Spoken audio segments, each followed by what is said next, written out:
Welcome back. There are jobs, there are difficult jobs, and then there are downright Herculean efforts. Ron Zwerin is here to tell us about one such job that fits that description. Ron? You know, Allison, let's play a little free association. When you think about New Orleans, what are some of the things that come to mind? Mardi Gras, clearly. Jazz fest, musicians. And also good food. Oh, absolutely. You think about Hurricane Katrina as well. But do you think about sugar when you think about New Orleans very much? Wouldn't have been top on my list. Well, look at this. Everything that you see on this plate, all of the sugar products, this is pure sugar, this is sugar and cinnamon, this happens to be raw honey. This all raw honey. Raw honey. Okay. And actually it's they make it into real honey eventually, but this is unprocessed honey that you see right here. All of this came from New Orleans. It came from a sugar plant called the Domino Sugar Factory, the Chalmette Refinery. Now, because of Hurricane Katrina, that plant, which supplies more than 20% of the nation's sugar, and actually it is the largest sugar plant in North and South America, was knocked offline. But thanks to NECA-IBEW workers, that's no longer the case. August 29th, 2005. Hurricane Katrina, a storm the size of the Gulf of Mexico, hits land. Winds upwards of 165 miles per hour pound Mississippi and Louisiana, turning homes, buildings, and land into floating rubble. But it wasn't the wind or the ensuing storm surge that wiped out tens of thousands of homes, businesses, and threatened the very existence of the Crescent City. It was the inland flooding. It damaged, destroyed, and in some cases killed. Well, the water came from the north part of the property, and the water ranged anywhere between 10 feet to the most northern part of the refinery to as low as 2 feet. On the banks of the Mississippi sits the largest sugar refinery in North and South America. The Chalmette Refinery, also known as the Domino Sugar Plant, has been refining cane sugar since 1909. In fact, if you have ever bought little packets or even a box of sugar, chances are that sugar came from here. The plant itself is nothing short of impressive. On a typical day, 6.5 million pounds of sugar is refined here. The plant generates its own electrical power, up to 12 megawatts. It also produces its own steam and fresh drinking water. Once refined, sugar can be shipped out of the refinery by boat, rail, truck, or even barge.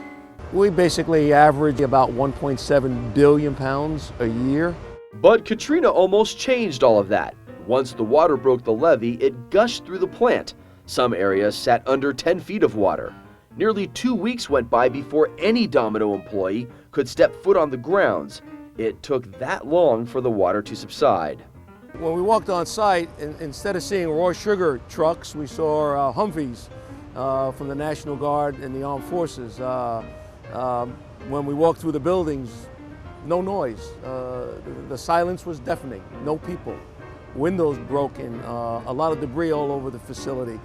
Debris that didn't belong from this plant, belonged from some other place in the parish. So it was almost like the plant was invaded.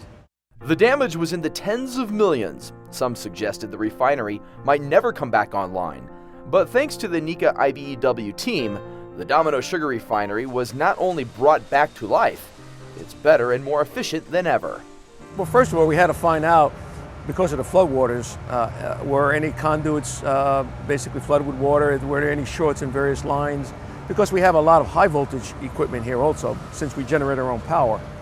So there had to be a complete assessment of every motor, every electrical panel, every motor control center, and almost every bit of conduit. So that was the largest undertaking out of all the various crafts. The electrical was the biggest challenge. Tiger Hammond is the business manager for IBEW Local Union 130 in New Orleans. He too lost his home during the hurricane. There was no place to live, no place to get any food, no ice. You know, I heard a guy say that there wasn't even a cup of coffee you could get down here in Chalmette. And that's the God's honest truth. You had to ship things in from 40, 50 miles away because there was nothing from here in a 45, 50 mile radius. You couldn't get anything here. There was nothing for the first 2 to 3 months. Just to get this plant up and running, we had to replace 7 motor control centers, which are vital to the refining end of it and packaging. over 100 to 120 motors had to be replaced. About 5 miles worth of wiring and conduit, all in certain areas new conduit. A new substation had to be installed. High pressure air compressors had to be electrically hooked up. So basically the life of the refinery had to be basically all reinstalled on the first floors anyway. The first floor of the plant was considered ground zero. Millions of pounds of sugar product was ruined. Millions of dollars in equipment destroyed. Some equipment could be fixed. Other pieces, like this robotic arm, had to be purchased new and installed. It was up to the NECA contractors and the IBEW craftsmen to make that happen. The trick? Everything had to be done on a design-build basis.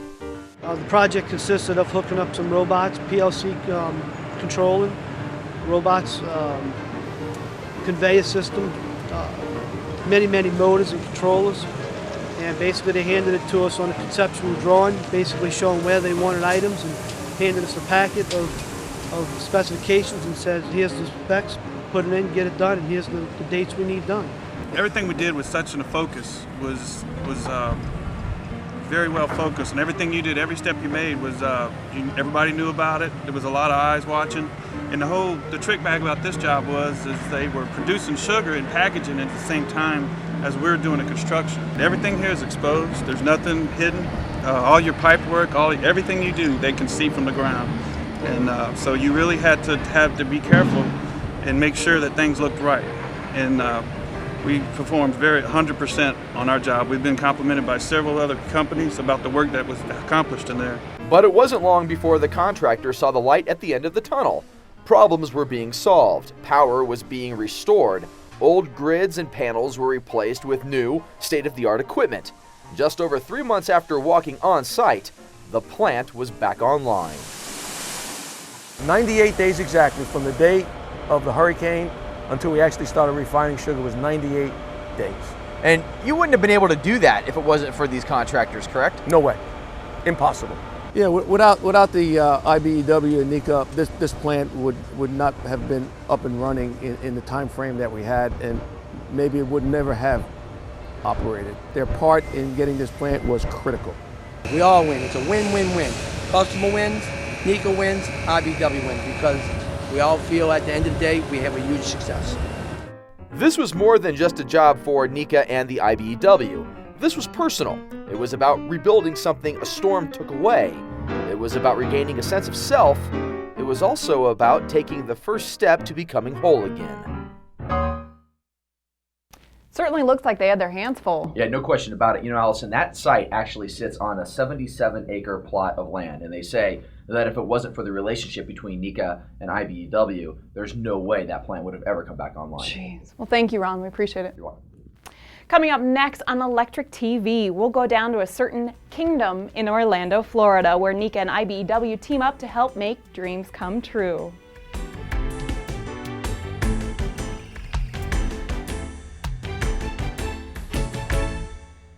Our world runs on electricity and information technology, and we make it happen. From skyscrapers to space, from concept to completion. We build electrical and high-tech information systems that energize our existence. The IBEW NECA team.